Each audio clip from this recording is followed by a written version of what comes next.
वह झोला पूरे दिन शिक्षा विभाग में जहाँ तहाँ उठता बैठता लेटता और ठुमकता रहा। दिन ढला तो अपने पूरे 5 किलो भार के साथ मास्टर जी के कंधे से झूल गया।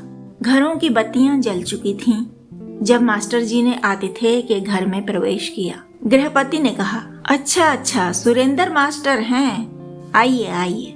मास्टर जी गपशप कर रहे थे और झोला उनके पैरों से टिका फर्श पर बैठा था।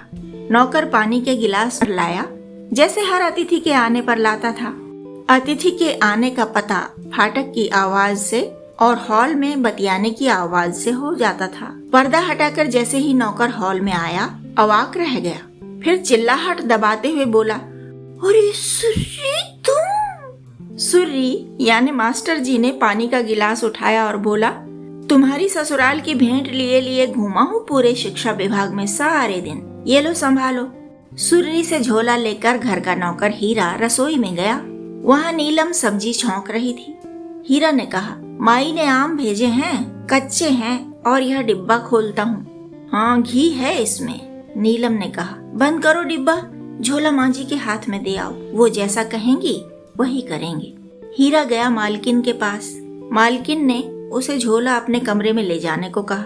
नौकर नहीं माना। मालकिन ने जिद की तो 2 चम्मच घी एक छोटी डिबिया में डालकर अपने कमरे में रखाया। बाकी डिब्बा मालकिन की रसोई में ही रख दिया। नीलम ने कहा, तुम सुर्री को लेकर अपने कमरे में जाना तो भात बना लेना, आलू उबाल देना पहले। पन्ना बचुआ को सोए घंटा भर हो गया, कभी भी उठ बैठेगा वह, उसका ध्यान रखना। मैं दूसरी सब्जी बनाकर ही आऊंगी उधर। हीरा बाहर निकल ही रहा था कि पंडित जी ने आवाज देकर चाय के लिए कहा। हीरा गैस पर चाय बनाते बनाते नीलम से अतिथि सत्कार के लिए विमर्श करता रहा। चाय पीकर हीरा के कमरे में जा बैठे सुर्री और हीरा।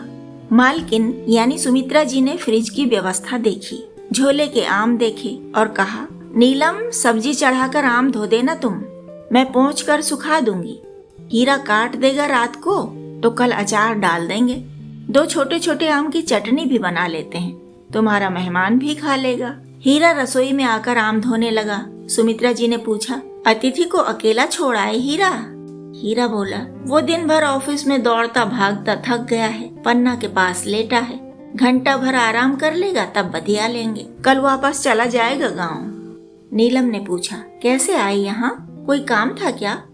हीरा बोला, हाँ शिक्षा विभाग का काम था उसे, तभी न सारा दिन डोलता रहा वहाँ। सुमित्रा जी बोली, अरे बेचारा 5 किलो का झोला ढोता रहा सारा दिन। नीलम ने कहा, माई निपट बुद्धू है, पूछा भी न होगा कि मास्टर जी परेशान तो न हो जाओगे, जैसे मास्टर जी को सीधे हमारे पास ही आना था। हीरा बोला, बताया है सुर्री ने कि कल सुबह सवेरे उन्हें कहने गया कल जाऊंगा तुम्हारे बेटी दामाद के पास, तो माई बेचैन हो गई और उनकी बहनी भी कहने लगी कि पके आम सब बेच दिए हैं, पहले से पता होता कि कोई जाने वाला है तो न बेचती। नीलम ने कहा, भला हुआ कि पता न चला। अरे आम बेच के तो कर्ज चुका रहे हैं ना गेट का, आम का क्या है, खा ही लेंगे हम, आज नहीं तो कल जब बाजार में सस्ता हो जाएगा खा लेंगे। हीरा के धोए आम रगड़ रगड़ कर पहुँचते हुए सुमित्रा जी बोली, हीरा आम काटने हैं तुम्हें, बतियाते बतियाते काट लेना, परात में कर देती हूँ, याद है ना पिछले साल भी तो काटा था, वैसे ही काटना है। ये 2 छोटे आम छील दो और धनिया पुदीना हरी मिर्च नमक डालकर चटनी पीस दो। थोड़ा रायता बचा है दिन का, वो तुम ले जाना अपने मेहमान के लिए, और थोड़ी चटनी भी ले जाना। सुमित्रा जी बाहर निकली तो हीरा नीलम फिर अपने अतिथि सत्कार की योजना पर बतियाने लगे। उबले आलू से टमाटर के साथ बढ़िया तरकारी हो जाएगी, चटनी रायता इधर से चला जाएगा, भात के लिए कुकर तैयार कराया है हीरा, और क्या चाहिए। सुबह के लिए 4 उबले आलू बचा लेंगे, आलू के पराठे बन जाएंगे, माई का घी काम आएगा। माई के लिए भेजने को पैसा नहीं है, क्योंकि आरती दीदी के उधार में कट रहे हैं 10,000 महीना। वे सहायता न करती तो क्या जमीन खरीद पाते हीरा नीलम जैसे लोग? घरों में काम करके क्या कोई जमीन खरीदेगा? पर देख लो, दुगनी जमीन हो गई। आरती दीदी ने ही हौसला दिया और पैसे की मदद भी करी है।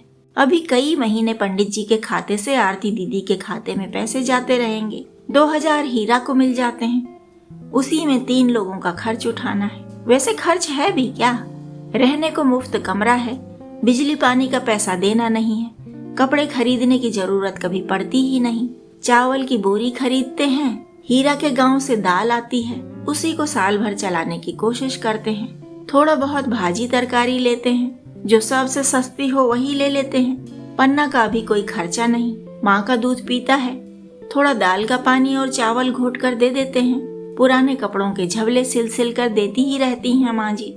जब आरती दीदी का उधार पूरा हो जाएगा तब उसका हिसाब होगा, जो एडवांस पैसा लिया है पंडित जी से।